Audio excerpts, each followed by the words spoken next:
Hello there, sword friends. Today I'm going to tell you about this sword right here. It is the Ronin Katana Krom Killer, and this sword has been discontinued for a while, so I'm a little late to the party, but I figured while I have it, I should share it with you. Now, there's a couple things to know, disclaimers if you will, before I get in the nitty-gritty of the review. As I often do, first and foremost, I am not a student of historic European martial arts, and more importantly, I am not a student of any martial art that would teach one how to operate a sword like this, a big, giant, heavy, very long sword. I study some other long weapons, but they are a world apart, it seems, from manipulating a sword like this. And that's important for you to keep in mind as you hear me talk about what it's like to swing it around, or before you see me swing it around. You should know I'm a novice and I don't study it. I don't know what I'm doing. The second thing you should know is that Ronin Katana sent me this sword for the purposes of thank you, not necessarily review or to break or anything like that. During their 10-year anniversary, they were thanking some of the folks that had done destructive testing for them, which I had at that point, and they sent me this sword as a thank you. So it's pretty cool. Tip my hat to Ronin Katana there. It was very nice of them to send me this sword as a thank you gesture for some of the sword breaking, which was frankly fun enough for me to not need any thank you. It was fun to do. I enjoyed it. And anyway, Ronin Katana sent me this sword, and it's important for you to know those things because one, the fact that I don't study how to use it, and two, that I got it for free are things that could totally make me biased. So I guess there you go. I'm going to move on. Now, the first thing I'm going to do in this review is talk about what the sword is from a historical context or from a practitioner standpoint, something I should probably get in the habit of doing a little more often. In any case, this is not really a historic blade. Now, it looks like an Oakeshott Type 18E, and so I'll try to evaluate it in some context from that type of typology and how close it is. In any respect, that's not really the goal of this sword. From what I can find in any marketing materials that are still available online, this was made as a big, badass, bashing, backyard cutting sword for people that want something big and scary and imposing looking, and they want it on a budget. And this was around $500 when it originally came out. You could find them, I think, on closeout or secondhand or on the kind of factory second market for around $300, but they were around $400 or $500 when they originally came out. But I didn't see them marketed as a Type 18E or really any type of historic thing. The story goes that they were going through a prototype room and found something that looked like this and thought, hey, wouldn't this be a fun project to make a limited amount of? And so they did. I think it was Chris from Ronin Katana, and they saw something giant like this. They called it the Krom Killer, and away it went. It was a sword that was for sale. The important thing to note about it not being a historic piece is that I oftentimes see this confused or at least contrasted with the Albion Dane, which is another fantastic sword. It looks a lot like the Albion Dane. It has a similar kind of hexagonal handle. The handle's a little bit smaller. This kind of swept guard here is very, very similar looking. The blade has a similar shape with a fuller in this ricasso section, and then it flares out. But the Albion Dane is quite a bit lighter. I think it's a little over 4 pounds, and this is over 6 pounds. So dynamically speaking, they're not necessarily that different in overall length, but this is a much heavier piece. And I had the pleasure of holding the Albion Dane once at a trade show type thing some years ago, and it was actually surprisingly light for how big it was. I was impressed with how giant the sword was, yet how maneuverable it is, which is what you would expect from a sword. They are objects that aren't necessarily made for hammer smash. Those are what axes and clubs and such are for. Swords need to be a little bit more maneuverable, and the Albion Dane was more maneuverable. This is definitely a beast of a sword, but I'll talk about that when I get to the dynamic side of things. In any case, know that aesthetically it's representative, I suppose, or similar to some other pieces from an Oakeshott Type 18E. I'm not sure exactly what historic check boxes need to be marked in order for it to meet that look, but from what I can see from other museum pieces, it looks quasi-similar, though the one thing I could find from a historic perspective is that it might be handy for finding gaps in armor. This tip seems a little wider, but some of the photos that I've seen in historic pieces, it doesn't seem to look all that different, so maybe it's representative of that piece, though. Again, I'm a shit student of history, and the Oakeshott typology system is a little bit of a mystery to me, so I'm just going to move on. So let's start with a pommel. There are some things that I like and things that I don't like. Well, first off, I'll tell you about the furniture in general. The lines on these are kind of lack refinement, I suppose I would say. Now, if I compare them to, say, other pieces I've seen that are similar, like on the Albion Mercenary, the lines are sharper and cleaner, and they don't necessarily bite into the hand, but they just have a more refined look. These are softer, kind of a little more rounded. I don't know if that happens in the manufacture, the casting, or when they're polished up, if it's taken to a kind of softer side. It matches in the crossguard, it's consistent, but in any case the lines are on the softer side. It's worth noting, it's not something I would say is bad in a $500 price point, but it is worth noting. The peen is a little misshapen, it doesn't catch on the skin, it doesn't agitate my hand even if I use it without a glove, but at the same time it isn't perfectly symmetrical. Again, in sort of this price point, that's not necessarily a bad thing, but there are other folks in the $500 category that tend to do a little better job. There's not a ton of swords this big in this price category though, so I would say it's a forgiven thing. It's just worth noting that it's not perfect. The thing that is a little bit more of an irritation are the transitions between the grip and the pommel, and these didn't necessarily hurt. The lines are soft, but I would like to see these transitions be a little bit more even. Even in a sword that's $500, this isn't bad, it's not worthless, it's not the end of the world, it doesn't impact me during use, but it is a little unsightly, and with some wear, I'd imagine in some instances it could cause some discomfort. If you were to wear a glove or something like that, I imagine it wouldn't cause any discomfort for quite some time. The pommel is also easy to grab. I can grab it, manipulate it. If I roll my hand around it, even with a tight grip, it doesn't chew into my skin. It's a comfortable experience to use, and it feels about the right size for me to get some purchase on it if I want to kind of choke down or grab the pommel with my hand and use it as in the swing. Now let's talk about the grip, and first I want to address the elephant in the room, which is this cord wrap. First off, it's held down by two little nails, which doesn't make it seem very secure. If either of those nails were to come out, or if one section of the wire were to break, it would come unwound completely. Additionally, it's not terribly tight. I can move it around. Even when I got it straight out of the box, some of these would move under pressure. It's not terribly surprising given that it's just a wire grip kind of coiled around the handle, but it's not tight, and as I swing it around I can feel some of these wires moving a little bit, and it gives me the impression that some of these are going to fall off pretty soon, or at least it's going to come unwound one day. Now, back in the day, I heard that some of the wood grips on here were cracked. From what I can tell on the wood on this, it doesn't appear to be cracked. I can see it underneath some of the wire as I move it. I can also see the tail ends of it on either side of the grip. Mine appear to be in good order overall, though this was a concern. I would venture a guess that I might find some surprises when that cord comes unwrapped eventually. Now, this grip has some things that are good in a way that grippy things need to be gripped. One, this hexagonal shape is easy for me to index on either side. I can tell where the edge is. It has a slight swell here before it changes shape. It's more elliptical towards the crossguard, and that I suppose makes it easy to index. And then it turns into a hexagonal shape that is, I guess, more circular towards where your other hand is, where the pommel is. In any case, it's easy for me to figure out where the edge is, which is nice, and overall it feels secure in my hand with the exception of this little cord wrap that seems to move around under some pressure. The grip transitions into the crossguard nicely enough, and I don't see any gaps or any big bulges or anything that overlaps, and it doesn't chew up my fingers if I choke up on the crossguard at all.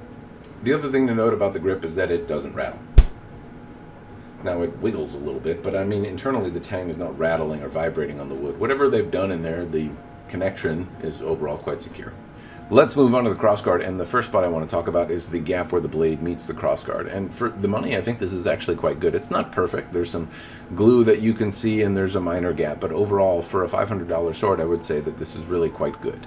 Again, the crossguard matches. It has some of the soft lines like the pommel does, which I suppose is good, because if I bump myself in the noodle with them, it doesn't chew into me right away.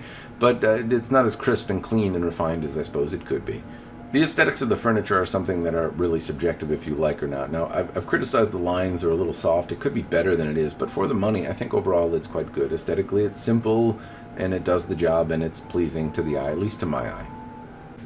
Now I'm going to tell you a little bit about the scabbard. Now, the first thing I should note is that it comes with a scabbard. At $500, a big-ass sword like this came with a scabbard, which is good. There's a lot of swords in this category that don't come with scabbards at all, and the fact that it came with something is a perk. Unfortunately, the scabbard doesn't necessarily meet expectations. There's some good and bad things about it, and I suppose I should just get to them. One, the scabbard is broken. It arrived to me broken. It was cracked right here. It's made out of a pretty thin wood. It's a wood core and painted black.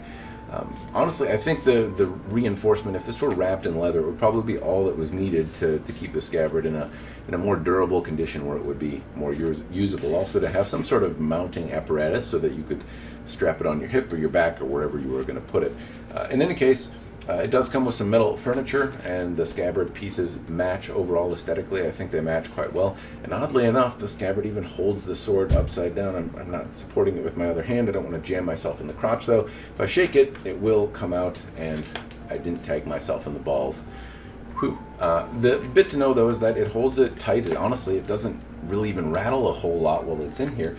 So there are some positive aspects to the Scabbard. It's just that it's broken and doesn't contain any apparatus to really mount. So I think if it were, again, reinforced with leather, that'd be good. Though, as I think about stuff that you buy, this set, it came with a Scabbard, and the Scabbard doesn't seem functional. So that's a downside, but it comes with a good place to start, so that's good. I just don't think you should have to buy a product and then work out of the box to get it to where you need it to be functional. And this seems like one of those cases. The saving grace, though, is there isn't a lot of people out there that'll sell you something like this $400 or $500 that's better or like this at all. Maybe there is. If there is, throw it in the commentary down below.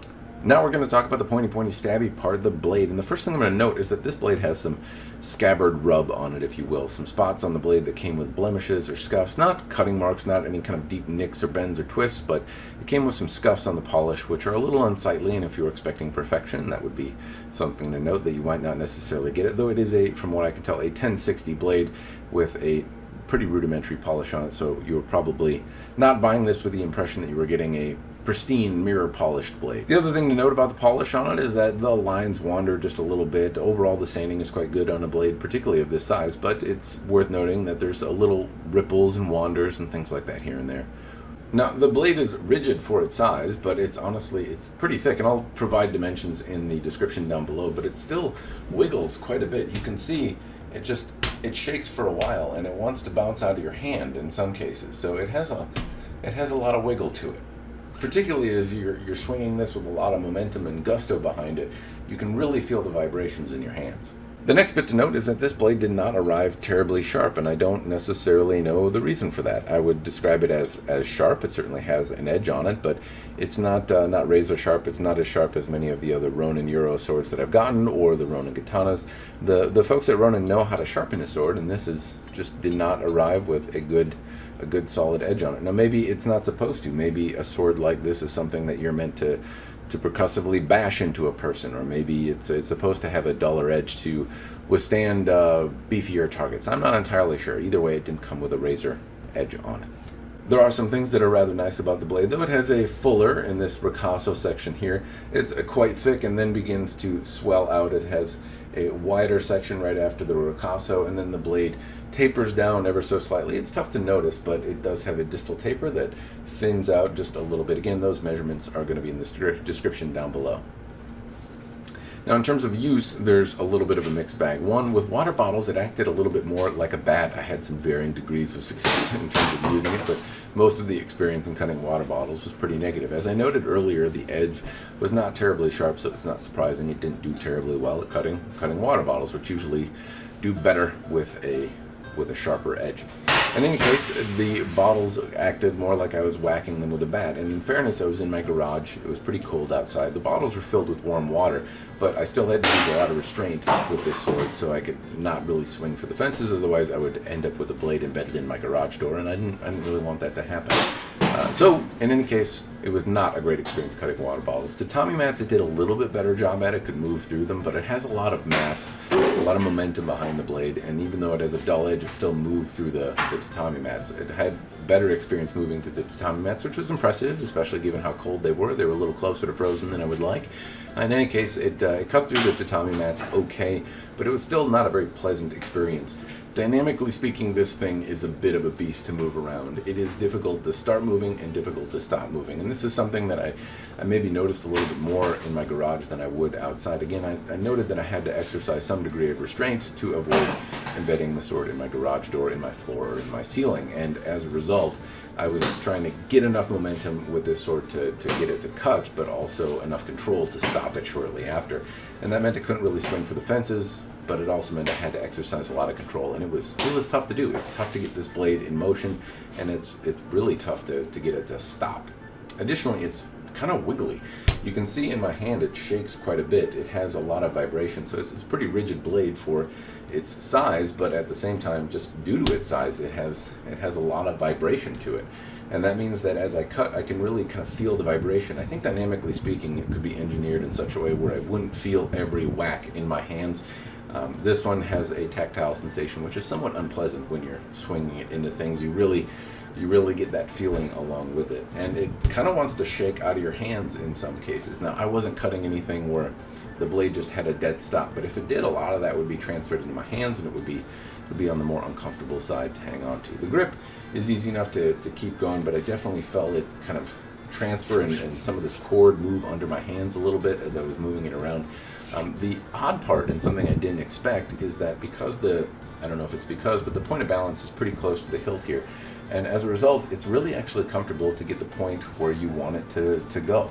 Now it's big and it's clunky and it's still not particularly fun, but for a sword of this size, I feel remarkably connected to the tip. I can get it to go where I want it to go, and it's not all that bad to move around, which is a little surprising. So as I think about, something like this on a battlefield, if I was trying to poke somebody on a horse with it, it wouldn't necessarily be as challenging. If I were trying to get this big tip into the gap in somebody's armor, it's actually easier to do that, I think, than to chop them in the head accurately. It would be easier to get it in the eye hole or something like that. Not that I would really want to do that either. In any case, it's quite a bear to move around, but I did find it surprising at how point controllable it is for a weapon of its size, and given how uncomfortable it is in every other aspect. Now is the part of the review where I answer the question, do I personally think it is worth it or not? And I've had trouble framing my thoughts into words for a while here. In a nutshell, yes, I do think it is worth it, particularly if you're a practitioner on a budget. If you're a practitioner on a budget, $500 seems to be the most approachable option that's available. There are either swords made from other manufacturers that don't necessarily fit a Type 18 typology or size, or there's the Albion Dane or a custom option, which may be either limiting on time or limiting on budget. So for $500, if you can find something like this in that budget or for less, I think it gives you a promising option to at least go through the motions, go through the training with the tool that you need to do that training. Now, there are some downsides to that. The Albion Dane, as well as presumably a custom option from a smith that knows how to make a Type 18E, those swords are going to feel probably closer to how a Type 18E should feel. This is definitely a brutish, clubbish weapon. It's oversized and overbuilt, and it's really quite heavy. I don't know from a historic perspective if this, this giant beast of a sword is proportionally accurate, though I would venture a guess not. And so you're going to have a sword that dynamically doesn't necessarily perform the same way, and as a training tool, that's something worth considering. That said, to manipulate a sword this big and to go through the motions, even if it's clubbish, it's at least helpful in the training. At least I think so. I practice with an Iaito that is much heavier than a Shenken that I use, and therefore it hopefully helps me learn to hold the sword well. So I don't necessarily think that training with a clubbish weapon is bad, at least if you're doing so knowingly. And so from that side of things, $500 also makes you feel less bad if you whack it into something and it's damaged or broken than it does for $2,000. And if the Albion Dane or something like it is in your future, then this sword will prepare all the muscles you need to make that sword feel light and lively in your hand when you eventually get it. The next person I can think of this being worth $500 for is a backyard cutter that just wants something imposing and really cool and different to swing around. It is big and giant, and it's honestly fun to swing around. I can imagine on a backyard with a little bit more room, it would be quite a bit different experience than swinging at my garage. I did have fun, regardless of what criticisms I might have. It is imposing and cool and fun to swing around, and so from that side of things, I also think it's worth it. If you just want something a little bit different, it is a fun weapon to swing around. You're going to get tired quickly, and it's not something you're going to want to necessarily swing around or train with every day, but it certainly is fun. For the other buyers out there, hopefully the information I provided has given you some context to see if it's worth your hard-earned money or not. Though, for $500, if you want something like it, it doesn't seem to be a bad deal. In any case, that's all I have for you. I hope the review has been helpful, and as always, cheers and thanks for watching.